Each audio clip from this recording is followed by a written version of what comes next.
Alright everyone, welcome back to another Star Wars Galaxy of Heroes video with Fat Phil, and today I want to talk about farming. We're going to talk about how it needs to change within the context of how Star Wars Galaxy of Heroes is operating, and this is something that came up while I was talking with Egnards last night on stream, came up during my stream, and it's come up during other conversations I've had with content creators as well, so I want to give you just how we need to think of farming as no longer linear, as we need to break it apart.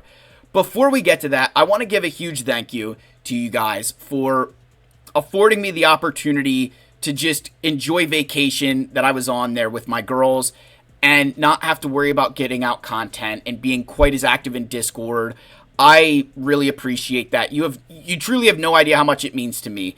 To make a very long story short, there was a vacation I went on when I was working where I had a boss who kind of took advantage. She kind of took advantage of the fact that I brought my laptop to be a good teammate, and instead of just being like, all right, can you get this done and then you're good to go, it was like every day stuff was coming in, and it really ruined my vacation. And so when I made the decision to pack, and I was like, you know what, I'm not bringing the mic, I'm not bringing the headset, I just want to enjoy being able to be dad on this trip, enjoy being, husband, son, brother, not try to constrain, can I live stream, can I create a video? It just wasn't worth it. So I really appreciate you guys.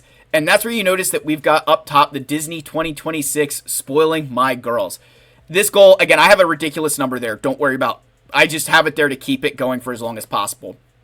But when I was live streaming last night, I wasn't expecting any super chats. And the great one came in with channel memberships and super chats. And so we've got this goal here. And this was because when I was on vacation, my wife and I were like, we want to do Disney in 2026, and we want to go all out for the girls. We're gonna do some ridiculous things at Disney for them because we want them to have that experience while it's still magical. You get those Disney adults that go there and they're doing all the things that like a 6-year-old would want to do, and we're like, we're gonna make this, we're gonna like bankrupt ourselves, but we're gonna do it. So we've got a goal there. Whenever I live stream, if you're ever like, guilt tripping you, no, please do not take this like you need to do anything, all right? But, it's going towards, I'm going to be doing this for my girls. I want to be able to give them the Disney experience. So I really appreciate you guys doing that. And we took them to Disney for a day. We did a single day this trip. We took them to Magic Kingdom. It was a blast. I could go on and on and on, but I don't want to go too much longer. So I just want to quickly share that we did go to the Galactic Outpost in Disney Springs, and I did pick up Luke Skywalker's lightsaber here. This is my favorite lightsaber in all of Star Wars. I have no shit. This is my childhood lightsaber. This is what I always wanted as a kid. And when I picked it up, I just knew I had to have it. I just knew I didn't care what it cost. I just wanted it. I'm so thankful that I have the opportunity to be able to buy one. So I'm really excited. When we go to Disney in 2026, we are going to Hollywood Studios, and I will create my own, and I will share that with everybody there. But I at least got Luke Skywalker's lightsaber for now because it is my favorite one from growing up as a kid. So, very long-winded intro here, but we are going to talk about farming. I do got to thank the channel members, again, just for everything they do and putting up with me during that time. You guys are the best, and I can't thank you enough for that. So if you're ever interested, y'all know where that link is. It's below. I did not get this updated, so shout out, great one, for the gifted memberships to people and joining yourself. I wasn't able to get that updated from last night's stream, but I wanted to give you the shout, man, because we do appreciate it. But let's get in here and let's talk about how farming isn't linear and what you need to do as a player in SWGOH for 2025.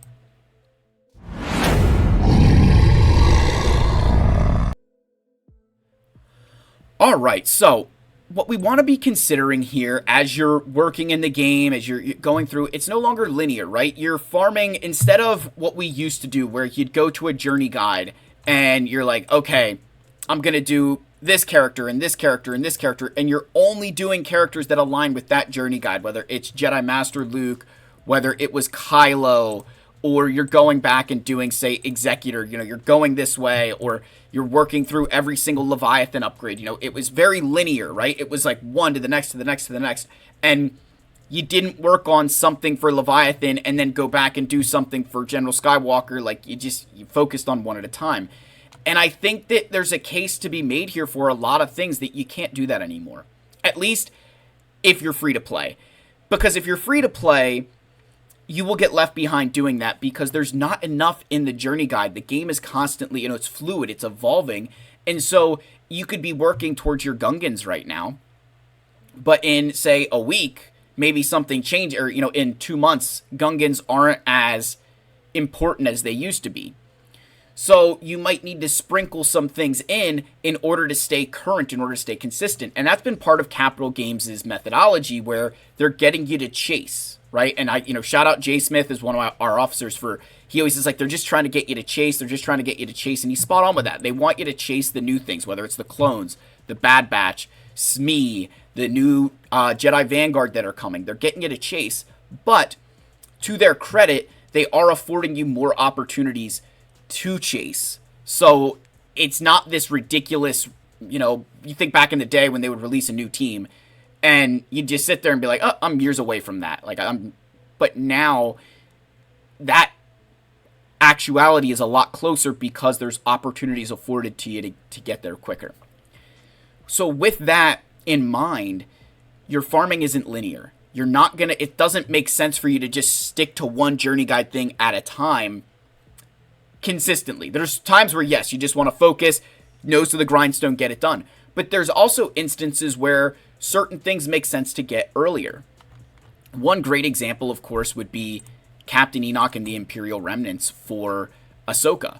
Night Trooper, Enoch, and Death Trooper Peridia are all required for Ahsoka, and they have the Peridia Patrol Assault Battle. There's a really good case, and I would argue for it, that you're not ready to start Ahsoka, but you would be ready to take those characters to, say, Relic 7, start earning rewards from the Peridia Patrol Assault Battle, and then eventually, when you're ready to start Ahsoka, you've already finished them off and you don't need to worry about building them. You're done, right? You've made that investment. Another great example of this, of, kind of this, if you want to say haphazard, would be the Newt Sidious Maul. I've talked so much about these guys for Battle for Naboo, and I will make sure I do similar things for the Order 66 raid when the full teams are released. But Maul, Sidious, and Newt Gunray is one of the best teams for this raid from the standpoint that all of them are required at Relic 7 for a farm, with Newt Gunray being required for Lord Vader, Sidious required for Sith Eternal, and Maul required for Leviathan at Relic 7. That investment is going to pay dividends during the raid to get you extra rewards, and it's going to pay dividends outside of the raid because you need them for other things. So if you're free to play, that's the way you need to be thinking, is that don't look at those characters and say, well, I'm not ready for Lord Vader or Sith Eternal, so I'm not going to build Sidious and Newt. Look at them and say, you know what? I might not be ready for those, but I'm ready for the raid. And if I can get a head start on those characters and get a benefit from them, that's a lot better for your account now than, say, building them in 6 months or, say, building them in 2 years when you are ready to start that farm. Because at that point, they're not helping your roster in any way. Like, if you, this is going to be a tough pill for people to swallow, but those 3 characters right there are more important for your resources than, like, a Star Killer would be, than a Malicos would be, because of what what you can purchase with your raid and the impact of not having them. I'm not afraid to say that, so, fight me on it. But also think about a character like Keller and Beck, who's a requirement for Bo-Katan Mandalore. A lot of players in this game are not ready for the Bo-Katan Mandalore farm, but a lot of you would benefit from having Keller and Beck early. So there's a really strong case and a really good case to be made that you farm him not when you need Bo-Katan, but when you'd benefit from him. Instead of being like, oh, I'm not going to farm him because I can't, I'm not going to get Bo. You're not farming him because you get Bo. You're farming him because he's good. And if you farm like this, if you make this change, chasing gets a lot easier because you're building pieces that are going to help you in the present to achieve whatever goal, whether it's a conquest or, GAC, whatever the case. And then you're going to achieve the long-term goal of eventually completing the journey guide, and you're going to help yourself along the way. And I really want to make sure we drive this home, because as we start this new raid where we're getting Jedi Master Mace Windu, there's a lot of players who farm the dark side clones and might not be any real position to get the Jedi Vanguard because they won't have Jocasta, or because they might not want to spend on the Jedi Temple Guard. You know, that's okay. It's okay to maybe just build the dark side clones for your Tarkin or for your Lord Vader and kind of wait on the Jedi Vanguard until your account is ready to benefit from them. Another really good example, thinking about, sort of like if you want to say like a fragmented farming or farming pieces before you would necessarily need them, think about Ezra. Ezra's a great character in the Ahsoka team. In fact, he's arguably the most important character in the Ahsoka team because she's dog without him.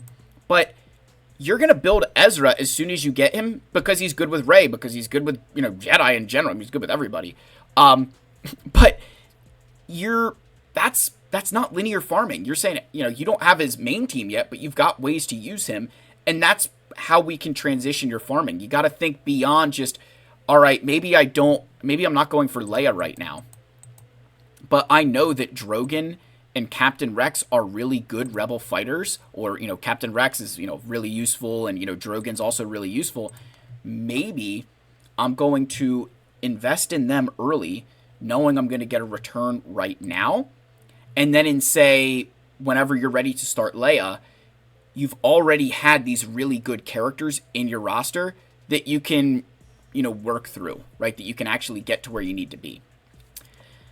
Now, with that said, guys, it's a lot, you can say that's a lot easier said than done, Phil, and there's plenty of other examples of how to kind of fragment those farms and make sure that you're chasing properly. So what I don't want you doing is maybe over-investing in something, right? Don't go build the Peridia Patrol to Relic 9 because Fat Phil said so, and then now all of a sudden, you're screwed. I don't want you doing that. But maybe a good way to think about it is, at what point are you going to get a good return from that? At what point does it accomplish what you need it to? And whether that's, think about Grand Arena right now. Maybe you've got Master Qui-Gon and Padawan Obi-Wan, and you just got Queen Amidala. Well, maybe we take Queen Amidala to say 5 because the Naboo Raid's sunsetting and we don't want to go crazy, right? But you at least get her to the point that you can use her, that she's, usable. So that's even non-linear farming, right?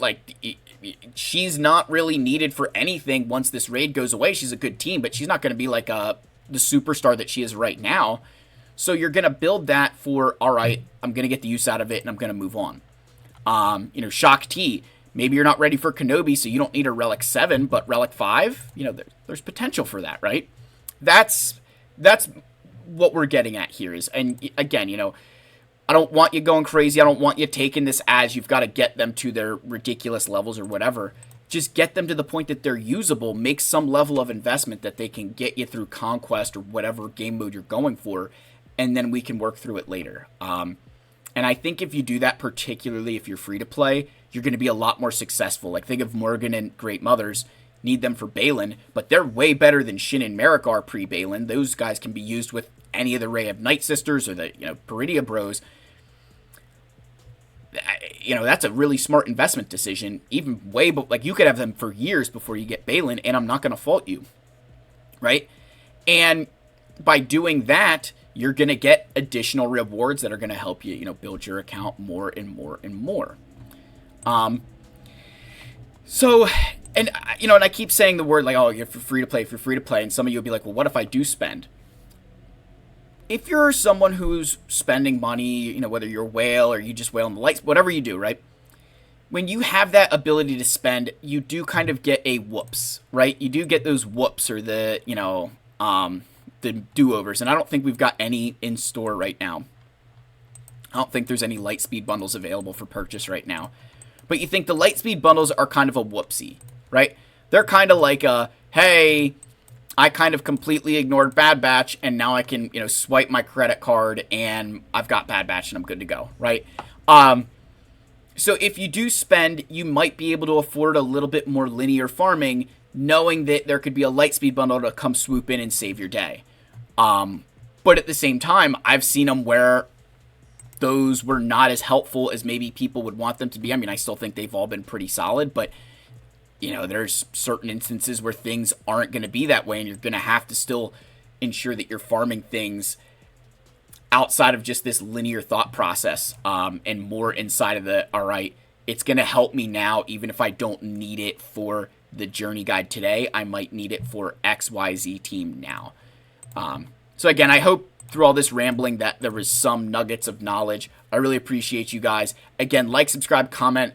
I really appreciate you all. We will continue to make sure we show off the lightsaber as much as possible because I friggin' love this thing. I'm so excited to talk more about whether it's vacation, farming, whatever it is with you guys. It's good to be back in front of the camera. I love you all. May the Force be with you, and I'll see you in the next one. Cheers, my friends.